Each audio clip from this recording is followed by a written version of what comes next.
Hello everyone, welcoming you all to my YT channel SST by Suruchi. Today we are continuing Civics Chapter 2 Federalism. This is class 2 of the same chapter. If you have missed class 1, then go and check the previous video. So let's continue. Today's class bullet points are: what makes India a federal country, two-tier system of government, threefold distribution of legislative powers, this is three lists, states enjoying special status, how the power distribution is managed. So students, let's begin the chapter where we have to continue. All of you are requested to have your NCERT book, pencil, pen or a highlighter. So students, in previous content, we have finished coming together federation and holding together federation. Later on, we are going to continue with this. What are the features? What are the qualities on which basis we can say that India is a federal country? We are going to study the diversity and how the power distribution is going to be arranged. Let's read it. We have earlier seen how small countries like Belgium and Sri Lanka face so many problems of managing diversity. You can basically understand that if the countries like Belgium and Sri Lanka, they are very small countries, if they are facing these many problems in managing the diversity, then think about the country, the vast country like India, in which there are so many languages, religions, and regions. What are the power sharing arrangements in our country? So basically the question is how this vast country like India is managing the power sharing arrangements. Let us begin with the constitution. सबसे पहले तो हमें अपने constitution के बारे में समझना पड़ेगा. How master skillfully this is designed. India had emerged as an independent nation after a painful and bloody partition. इसकी स्टोरी आपको पता भी होगी, मैं कई बार सुना होगा. With independence, India faced a painful and bloody partition scene. On the same day, in the same year, India faced partition with Pakistan. Soon after independence, after partition और आफ्टर इंडिपेंडेंस, जो भी चीजें इंडिया ने सबसे पहले face करी वो बहुत ही सिंपल चीजें नहीं थी, वो इतनी कॉम्प्लिकेटेड थी जिससे नॉर्मल कंट्री को सफर करने में, मतलब कोप अप करने में ही इतनी प्रॉब्लम हो जाएगी, तो सफर करते हुए आपने क्या क्या फेस नहीं किया होगा. क्या था? Soon after independence, several princely states became a part of the country. The constitution declared India as a union of states. ठीक है. Soon after independence, several princely states became a part of the country. Independence के बाद बहुत सारे princely states थे जो India का part बन गए थे, देश का हिस्सा बन गए थे. और हाँ, कुछ ऐसे भी थे जिन्होंने तुरंत ही कंट्री का हिस्सा बनना एक्सेप्ट नहीं किया था. द कॉन्स्टिट्यूशन डिक्लेयर्ड, जबकि बहुत सारे प्रिंसली स्टेट्स हमारी कंट्री का हिस्सा बन गए थे, इसीलिए हमारी कंट्री के कॉन्स्टिट्यूशन ने इंडिया को यूनियन ऑफ स्टेट्स डिक्लेयर किया. ठीक है. Although it did not use the word federation, the Indian Union is based on the principles of federalism. हमने ये वर्ड तो यूज नहीं किया फेडरेशन, मगर हमने वो सारे प्रिंसिपल्स यूज किए. Under the name of Indian union हमने वो सारे फेडरलिज्म के ही प्रिंसिपल्स को यूज किया है. Let us go back to the 7 features of federalism. हम लोगों ने जो फर्स्ट क्लास में 7 फीचर्स पढ़े थे, अगर हम उन 7 फीचर्स को ही वेरीफाई करने लगेंगे कि क्या इंडिया में वो इंडिया के पावर डिस्ट्रीब्यूशन सिस्टम में वो 7 फीचर्स हैं जो कि पहले हम लोग पढ़ चुके हैं, तो आपको पता चल जाएगा. We can see that all these features apply to the provisions of the Indian Constitution. ठीक है. The Constitution originally provided for a two-tier system of government. Constitution जो basically हमें गवर्नमेंट सिस्टम देता है वो 2-tier सिस्टम देता है. एक सिस्टम होगा यूनियन गवर्नमेंट और what we call the central government. ठीक है. जो सबसे बड़ा जो पूरी कंट्री को लुक आफ्टर करता है, पूरी कंट्री के को रिफ्लेक्ट करता है, रिप्रेजेंट करता है या ध्यान रखने के लिए है, वो है central government that is representing the union of India.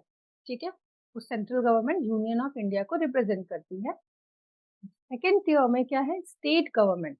जितनी भी हमारी कंट्री में स्टेट्स हैं, हर स्टेट की अपनी अपनी गवर्नमेंट्स हैं। ठीक है, तो ये दो टियर तो क्लियर है। लेटर, अब यहाँ पे समझने वाली बात है, letter a third tier of federalism was added in the form of panchayats and municipality। ठीक है, जैसे बेल्जियम ने अपनी कंट्री में जो एक केओस क्रिएट हो गया था कम्युनिटी बेसिस पे, उसको सॉल्व करने के लिए कम्युनिटी गवर्नमेंट फॉर्म की थी। हम लोगों ने बेल्जियम की स्टोरी में पढ़ा था। तो उनके पास भी सेंट्रल गवर्नमेंट थी, स्टेट गवर्नमेंट थी, और तो उन्होंने कम्युनिटी गवर्नमेंट को ऐड किया, थर्ड टियर को ऐड किया था। ठीक है, ऐसे ही इंडिया ने बाद में 2 टियर होने के बाद भी थर्ड टियर ऑफ फेडरलिज्म को ऐड किया था। और हमारे यहाँ थर्ड टियर ऑफ फेडरलिज्म क्या है, जिसको हम बोलते हैं लोकल सेल्फ गवर्नमेंट या फिर पंचायत एंड म्यूनिसिपैलिटी। पंचायत होती हैं रूरल एरिया के लिए, म्यूनिसिपैलिटीज होती हैं अर्बन एरिया के लिए। As in any federation, these different tiers enjoy separate jurisdiction। ठीक है, जैसा कि हर फेडरेशन में होता है कि जितनी टियर ऑफ गवर्नमेंट्स होती हैं वो सेपरेट जुरिस्डिक्शन को फॉलो करती हैं, मतलब उनके अपने अपने जुरिस्डिक्शंस भी होते हैं। ठीक है, हर लेवल पर उनके अपने पास कोर्ट्स या जस्टिस अरेंजमेंट्स होते हैं। The Constitution clearly provided a threefold distribution of legislative powers between the union government and the state government। अब हम लोग यहाँ से जो कंटिन्यू करने जा रहे हैं वो क्या है, three fold distribution of legislative powers. ठीक है, यानी यूनियन गवर्नमेंट और स्टेट गवर्नमेंट के बीच में ऐसे कौन कौन सी चीजें, ऐसे कौन कौन से काम, ऐसे कौन से सब्जेक्ट डिवाइडेड हैं जो या तो वो दोनों सेपरेटली उसको करते हैं या कुछ ऐसे सब्जेक्ट हैं जिनको वो दोनों मिलकर करते हैं। ठीक है, बेसिकली हम लोग यहाँ पे पढ़ने जा रहे हैं three list.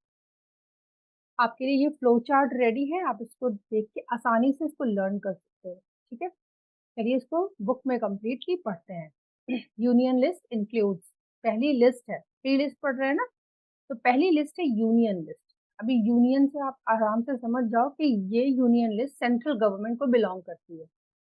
Union list includes subjects of national importance such as defense of the country, foreign affairs, banking, communication and currency। ठीक है, यूनियन लिस्ट में वो सारे सब्जेक्ट्स आते हैं जिसकी नेशनल इंपॉर्टेंस होती है। ठीक है, अब नेशनल लेवल पे इम्पोर्टेंट सब्जेक्ट्स कौन कौन से हैं, जैसे कंट्री की डिफेंस यानी कि आर्मी, मिलिट्री, फॉरेन अफेयर्स के साथ डील करना, बैंकिंग, पूरी कंट्री की बैंकिंग, और वो बैंकिंग जब ग्लोबल लेवल पर भी बाहर की कंट्रीज के साथ कोलैब करती है या एक्सरसाइज करती है तो उसकी देखभाल भी सेंट्रल गवर्नमेंट करती है। हमारी कंट्री के जितने भी कम्युनिकेशन मैटर्स होते हैं कंट्री के अंदर या दूसरी कंट्रीज के साथ, उसको भी लुक आफ्टर करना सेंट्रल गवर्नमेंट का काम है। और करेंसी तो आपको पता ही है, सेंट्रल गवर्नमेंट ही करेंसी लुक आफ्टर करती है। ठीक है, तो ये वो सब्जेक्ट्स हैं जो कि नेशनल इम्पोर्टेंस के हैं और ये यूनियन लिस्ट के अंडर में आते हैं।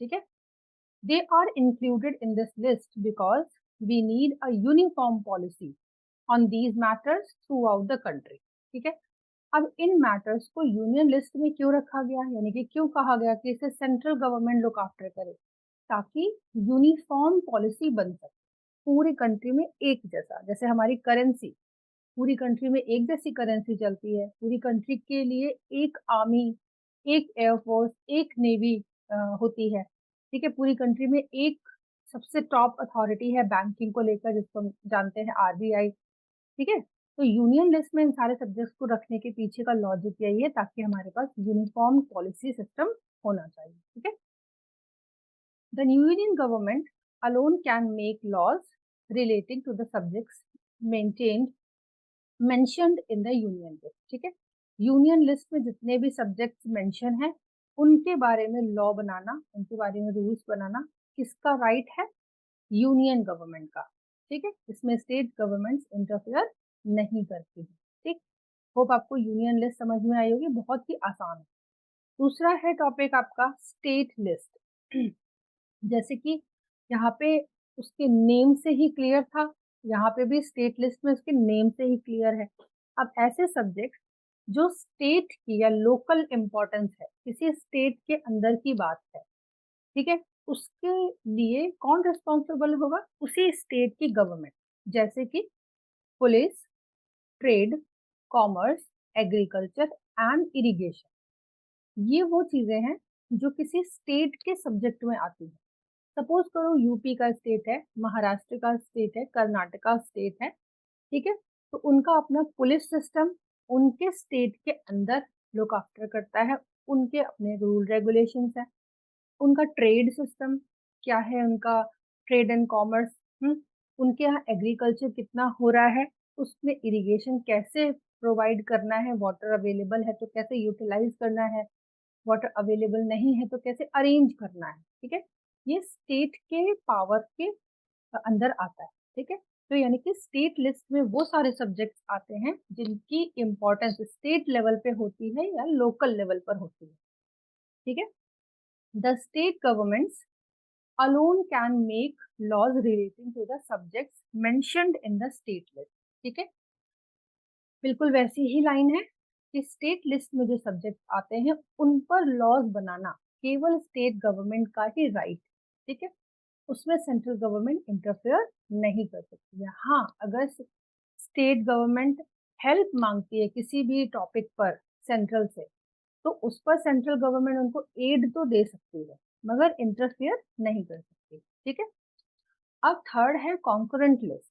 पहली हमने पढ़ी यूनियन लिस्ट, दूसरी पढ़ी स्टेट लिस्ट, इसमें दोनों की अपनी अपनी मोनोपोली है। ठीक है, दोनों में एक दूसरे में कोई इंटरफेयर नहीं करेगा। अब ये जो थर्ड लिस्ट है कॉन्करेंट लिस्ट, इसमें देखो include subjects of common interest to both the union government as well as the state government। ठीक है, यहाँ पे आप देख सकते हो कॉन्करेंट लिस्ट में कोलैबोरेटेड सब्जेक्ट्स है, यानी ऐसे सब्जेक्ट्स को कॉन्करेंट लिस्ट में रखा गया है जिनकी इम्पोर्टेंस देश के लेवल पर भी है, यानी यूनियन गवर्नमेंट भी इसके लिए रिस्पॉन्सिबल है, और जिसकी इम्पोर्टेंस स्टेट गवर्नमेंट के लिए भी है, स्टेट लेवल पर भी है, तो स्टेट गवर्नमेंट भी रिस्पॉन्सिबल है। For example education, forest, trade, trade unions, marriage, adoption and succession. ठीक है, मैं आपको यहाँ पे एजुकेशन का ही एग्जांपल देती हूँ। जैसे कि आप सीबीएसई बोर्ड से पढ़ाई कर रहे हो, तो सीबीएसई बोर्ड किसको बिलोंग करता है? सेंट्रल को बिलोंग करता है ना, यानी कि सेंट्रल गवर्नमेंट की तरफ से जो ऑथराइज्ड बोर्ड है वो सीबीएसई है। ठीक है, बट आप जिस भी स्टेट में रह रहे हो, सपोज आप कर्नाटका में रह रहे हो तो वहाँ कर्नाटका बोर्ड भी अवेलेबल है, महाराष्ट्र में रह रहे हो तो महाराष्ट्र बोर्ड भी अवेलेबल है, मध्य प्रदेश में रह रहे हो तो मध्य प्रदेश बोर्ड भी अवेलेबल है, यूपी बोर्ड भी अवेलेबल है। ठीक है, यानी कि ये आपकी चॉइस है। एजुकेशन दोनों का कोलैबोरेटेड एफर्ट है, यूनियन गवर्नमेंट भी आपको एजुकेशन का एक पैटर्न दे रही है और स्टेट गवर्नमेंट भी एजुकेशन का एक पैटर्न दे रही है, यानी कि ये एजुकेशन ऐसा टॉपिक है जो कॉन्करेंट लिस्ट में इंक्लूडेड है, क्योंकि यूनियन का भी कंसर्न है और स्टेट का भी कंसर्न है। ठीक है, देश के हमारे जितने भी फॉरेस्ट हैं, ट्रेड यूनियंस हैं, मैरिजेस हैं, अडॉप्शन है या फिर सक्सेशन है, ठीक है, ये सारी चीजें दोनों का कंसर्न होती है, इसलिए ये सारे सब्जेक्ट्स जो हैं वो कॉन्करेंट लिस्ट में आते हैं। आगे देखते हैं, both the union as well as the state governments can make laws on the subjects mentioned in this list. ठीक है, इसमें दोनों लोग मिलके लॉज बनाते हैं, यूनियन भी अपना लॉज बनाती है, स्टेट गवर्नमेंट अपने हिसाब से भी उसमें लॉज ऐड करती है। If their laws conflict with each other, the law made by the union government will prevail। ठीक है, कभी अगर ऐसा हो जाता है कि जो स्टेट गवर्नमेंट ने कोई लॉ बनाया या यूनियन गवर्नमेंट ने कोई लॉ बनाया, इसमें कोई कॉन्फ्लिक्ट आ रहा है, तो कॉन्फ्लिक्ट आने की हालत में यूनियन गवर्नमेंट के बनाए हुए लॉ को ही कंटिन्यू किया जाएगा, ठीक है। मतलब फाइनल किसका लॉ माना जाएगा? सेंट्रल गवर्नमेंट का, ठीक है। That will be prevail. Hope आपको ये तीनों लिस्ट समझ में आई हो। ये इजी है और काफी मैंने इलाबोरेट करके आपको इसे समझाया है। चलिए अब आगे बढ़ते हैं। What about subjects that do not fall in any of the three lists? ठीक है, लिस्ट तो तीन ही है जो हम लोगों ने पढ़ ली, ठीक है। अब यहाँ पे एक और लिस्ट आपको पढ़ाई जाएगी जो इन तीनों में शामिल नहीं होते हैं। उन सब्जेक्ट्स के बारे में क्या करेंगे, उनको किस लिस्ट में डालेंगे, ठीक है। All subjects like computer software that came up after the constitution was made, constitution बनने के बाद जो सारे सब्जेक्ट्स आ गए उनको क्या करें, उसको किस लिस्ट में डालें? तो उसके लिए एक अलग लिस्ट रेडी करी गई, ठीक है। उसकी कैटेगरी ही अलग कर दी गई, यानी कि जो नई चीजें कॉन्स्टिट्यूशन बनने के बाद इंट्रोड्यूस हुई हैं कंट्री में, चाहे वो टेक्नोलॉजिकल डेवलपमेंट हो, चाहे वो और दूसरे सब्जेक्ट हो, उनके लिए एक अलग लिस्ट रेडी करी गई जिसका नाम है रेसिडुअरी लिस्ट, ठीक है। According to our constitution, the union government has the power to legislate on these residuary subject, ठीक है। तो आप इसको ये नहीं कह सकते कि ये फोर्थ लिस्ट है, ये स्पेशल लिस्ट है। इसमें वो सारे सब्जेक्ट्स आते हैं जो कॉन्स्टिट्यूशन बनने के बाद इंट्रोड्यूस हुए, जैसे कंप्यूटर सॉफ्टवेयर हो गई और दूसरी टेक्निकल चीजें हो गई, ठीक है। तो उनको रेसिडुअरी सब्जेक्ट्स में रखते हैं। अब इन रेसिडुअरी जो लिस्ट है इसको कौन गवर्न करता है, इसको ध्यान लुक आफ्टर कौन करता है? तो ऑब्वियस सी बात है यूनियन गवर्नमेंट, यानी central government has the power to legislate this residuary subject, ठीक है। होप आपको समझ में आ गया हो ये। तो ऐसे फिंगर टिप्स से आप लर्न कर लो, union list, state list, concurrent list, ये तीन तो लिस्ट है ही है। लास्ट आप याद कर लो रेसिडुअरी सब्जेक्ट, ठीक है। We noted above that most federations that are formed by holding together do not give equal power to its constituent unit.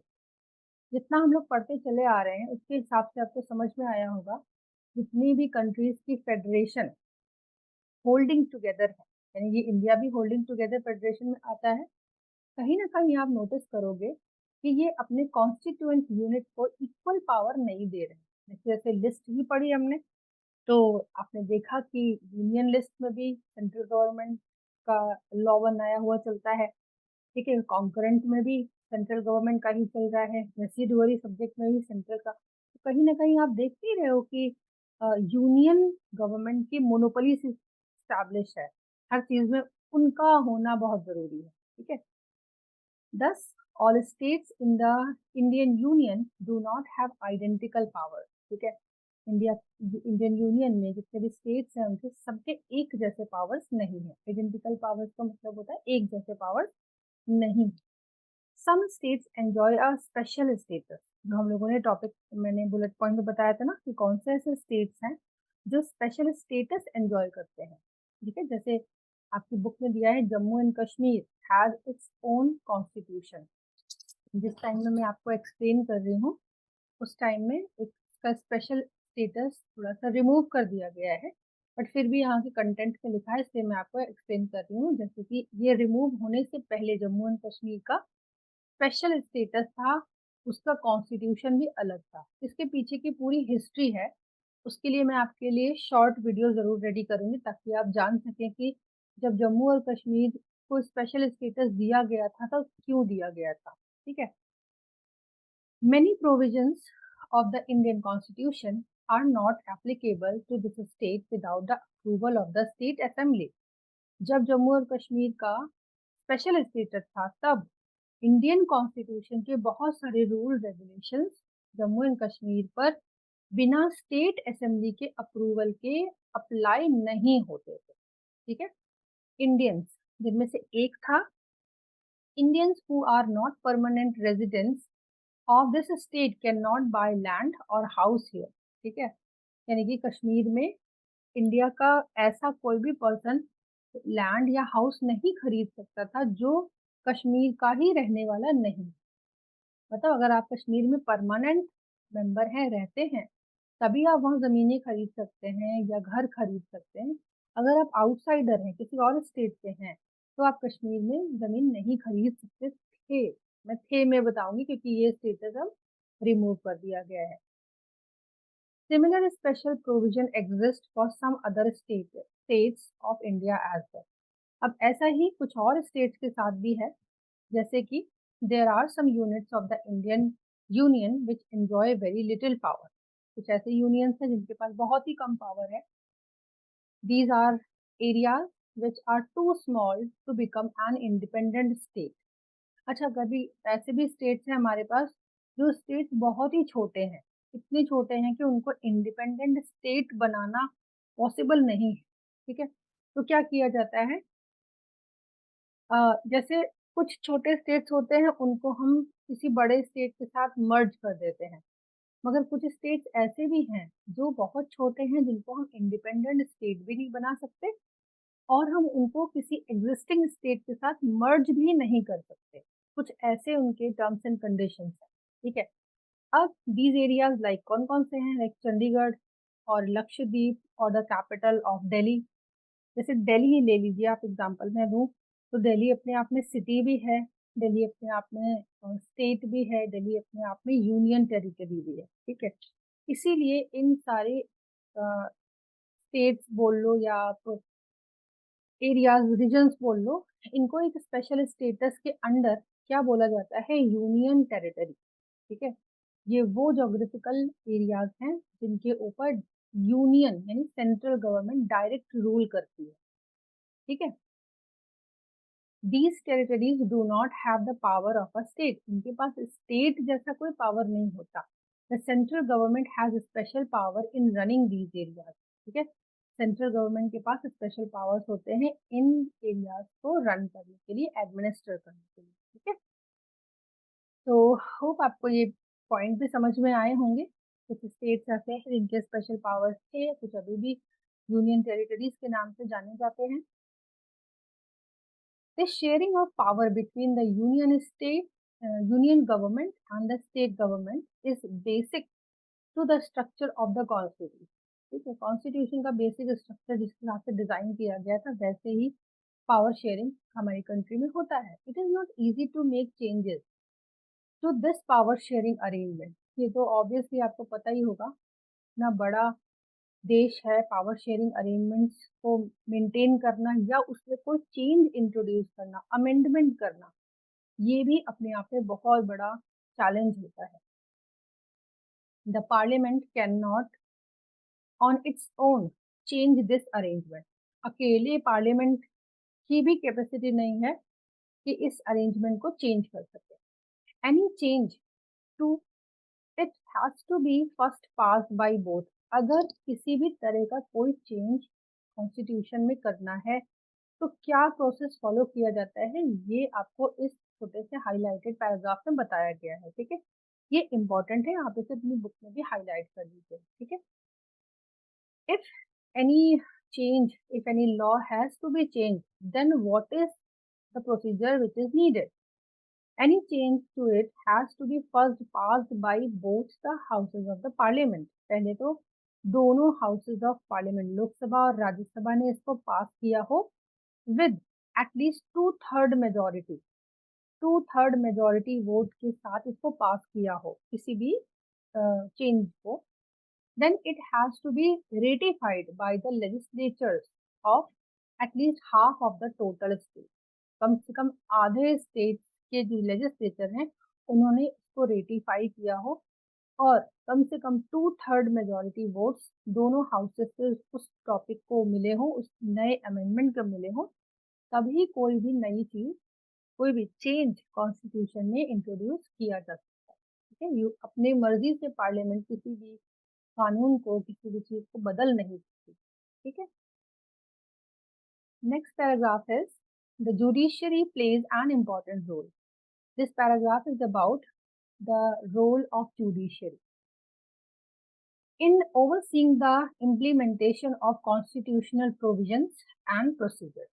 ठीक है, ये जितने भी इम्प्लीमेंटेशन होते हैं, जितने भी प्रोविजनल प्रोविजंस हैं या प्रोसीजर है, इन सबको लुक ओवर सी कौन करता है, एक वॉच डॉग का रोल कौन निभाता है, वो है जुडिशियरी। ठीक है। In case of any dispute, अगर कोई भी डिस्प्यूट क्रिएट होता है about the division of power, then the high court and the supreme court make a dispute. ठीक है। कोई भी डिस्प्यूट होता है किसी भी तरह की, जिसको कहते हैं ना असहमति होती है, तो उस केस में या तो हाई कोर्ट या फिर सुप्रीम कोर्ट का फैसला ही माना जाता है, मतलब लास्ट डिसीजन उन्हीं का फिर आपको मानना पड़ेगा। The union and state governments have the power to raise resources by levying taxes in order to carry on the government and the responsibilities assigned to each of them. ठीक है। दोनों के पास, यूनियन गवर्नमेंट और state government, दोनों के पास ये power होता है कि अपने अपने रिसोर्सेज को बढ़ाएं, जो भी उनके पास रिसोर्सेज हैं, ताकि उनको ज़्यादा से ज़्यादा टैक्स मिल सके। और टैक्स का वो करेंगे क्या, in order to carry on the government and responsibility, देश को स्टेट को चलाने के लिए जो भी उनको एक्सपेंसेस करने हैं, जो भी पैसे की ज़रूरत है, वो टैक्सेस के रूप में उनको मिलती है। ठीक है। तो उस टैक्स को लेने का, यूज़ करने का ये जो निर्णय होता है, वो कौन करता है, यूनियन और स्टेट गवर्नमेंट कर लेती है। इनमें आपस में एक दूसरे से कंसल्ट करना ज़रूरी नहीं है। ठीक है। तो स्टूडेंट्स, यहाँ पर आज की क्लास में ख़त्म कर रही हूँ। लास्ट में आप देख सकते हैं एक मैप दिया है इंडिया का, इंडिया इन 1947। ये इंडिपेंडेंस के टाइम का इंडिया है। आप देख सकते हैं ये map current map of India से बिल्कुल ही डिफरेंट है ना। इसमें आप पाकिस्तान का हिस्सा भी देख रहे हैं, और इधर ये जो हिस्सा है बर्मा, ये सारे एरियाज जो लिखे हुए हैं। ठीक है। ये मैं इसलिए दिखा रही हूँ क्योंकि इस मैप का कनेक्शन हमारी नेक्स्ट क्लास से है, में हमारी स्टेट्स का डिवीजन कह लो, या आप कह लो कि कंट्री में यूनिटी मेंटेन करने के लिए जो डिवीजन किया गया था वो किस बेसिस पे किया गया था, ये हम लोग पढ़ेंगे next class. So students, here I am winding up this class for today, and in next video we'll continue the chapter again. So till then, every one of you just study hard. जो भी आपकी queries हो वो आप comment box में डालिएगा। I'll try to answer. Till then, like, subscribe the channel and share it with those who need it. Okay everyone, thank you so much. We'll meet in next